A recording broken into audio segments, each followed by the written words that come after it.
நம்ம ஐயனா துணை சீரியல்ல நிலா சோழனோட ரிசப்ஷன் ஸ்டார்ட் ஆயிடுச்சுங்க. நிலாவும் சோழனும் ஸ்டேஜ்ல செம அழகா இருக்காங்க.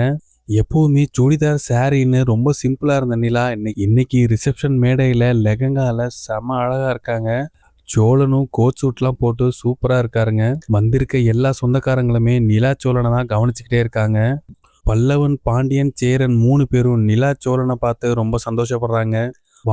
வானதியோட அப்பா அம்மா 3 பேரும் நிலாவை ரொம்ப ஆச்சரியமா பாக்குறாங்க. இவ்வளோ பெரிய பணக்கார வீட்டுல பிறந்த பொண்ணு அந்த வீட்டுல இவ்வளோ சிம்பிளா இருக்கேன்னு கார்த்திகாவும் அவங்க அம்மா கஸ்தூரியும் நிலா சோழனை சந்தோஷமா பாக்குறாங்க. இப்படி எல்லாரும் ரொம்ப சந்தோஷமா இருக்கப்ப நடேசன் ஒரு பக்கத்து ஜாலியா குடிச்சிட்டு சந்தோஷமா இருக்காரு. ஆனா சேரனுக்கு அது பதட்டமாவே இருக்குங்க. எங்க நடேசனால பிரச்சனை வந்துருமோனோ சேரன் உள்ள பயந்துகிட்டே இருக்காரு. இப்படி சந்தோஷமா போயிட்டு இருக்க இந்த ரிசப்ஷன்ல ஒரு பெரிய ட்விஸ்ட் இருக்க போகுதுங்க. அது என்ன ட்விஸ்ட்டுங்கிறது தான் இந்த வீடியோவில் பார்க்க போகிறோம். இந்த வீடியோவை முழுசாக பாருங்கள். ஐயனார் துணை சீரியல் அப்டேட் உடனே தெரிஞ்சுக்கணுன்னா இந்த சேனலை சப்ஸ்கிரைப் பண்ணாதவங்க சப்ஸ்கிரைப் பண்ணிக்கோங்க. நிலா, சோழன் 2 பேரும் ஸ்டேஜில் இருக்கப்ப சேரன், பாண்டியன், பல்லவன் 3 பேரையும் சோழன் ஸ்டேஜுக்கு ஏறி ஃபோட்டோ எடுக்கிறதுக்காக கூப்பிடுறாரு. 3 பேரும் தயங்கி ஸ்டேஜுக்கு போனாலும் சேரன் பக்கத்தில் நின்று ஃபோட்டோ எடுக்கிறதுக்காக பக்கத்தில் போகிறாங்க.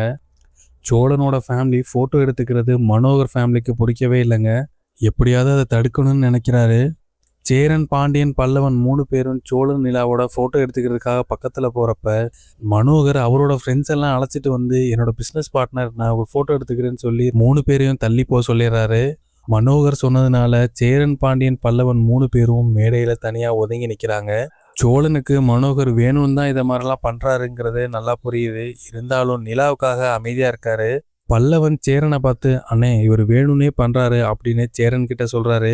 சேரன் டேய் பொறுமையா அவங்க சொந்தக்காரங்களாம் முதல்ல எடுத்துக்கிட்டோம், நம்ம அப்புறம் எடுத்துக்கலாம், நம்ம வீட்டு ஃபங்க்ஷன் தானே நம்ம எடுத்துக்கலாம் அப்புறம் அப்படின்னு சேரன் பல்லவனை சமாதானப்படுத்துறாரு.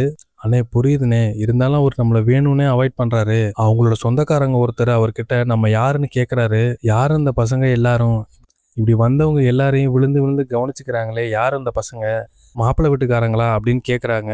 அதுக்கு அவரு இல்லை இந்த மண்டபத்தில் வேலை செய்கிறவங்க அப்படின்னு சொல்கிறாருன்னு. எனக்கு அதை கேட்டு செம கோவம் வந்துச்சு. நம்ம யாருன்னே மற்றவங்கள்ட்ட சொல்ல விரும்பாதவர் எப்படின்னு நம்மளை ஸ்டேஜில் ஏறி ஃபோட்டோ எடுத்துக்க விடுவார். நம்மளா தானே ஃபோட்டோ எடுத்துக்கணும். சோழன் அடுத்த வாட்டி கூப்பிட்றப்ப உடனே ஃபோட்டோ எடுத்துக்கணும்னு, இல்லைன்னா நம்மளை ஃபோட்டோவே எடுக்க விட மாட்டாரு அப்படின்னு பல்லவன் சேரன்ட்ட சொல்கிறாரு. டேய் பல்லவா கொஞ்சம் பொறுமையாக இருடா, நம்ம ஃபோட்டோ எடுத்துக்கலாம்டா. வானதி, கார்த்திகா எல்லாருமே வந்திருக்காங்கல்ல, அவங்க கூட சேர்ந்து ஃபோட்டோ எடுத்துக்கலாம், கொஞ்சம் பொறுமையா இரு அப்படின்னு சேரன் மறுபடியும் பல்லவனை சமாதானப்படுத்துறாருங்க. பல்லவனும் வேற வழி இல்லாம அமைதியா இருக்காரு. சோழன் மறுபடியும் சேரன், பாண்டியன், பல்லவன் 3 பேரையும் ஃபோட்டோ எடுத்துக்கிறதுக்காக கூப்பிடுறாரு. நிலாவும் அண்ணே வாங்கண்ணே அப்படின்னு சொல்லி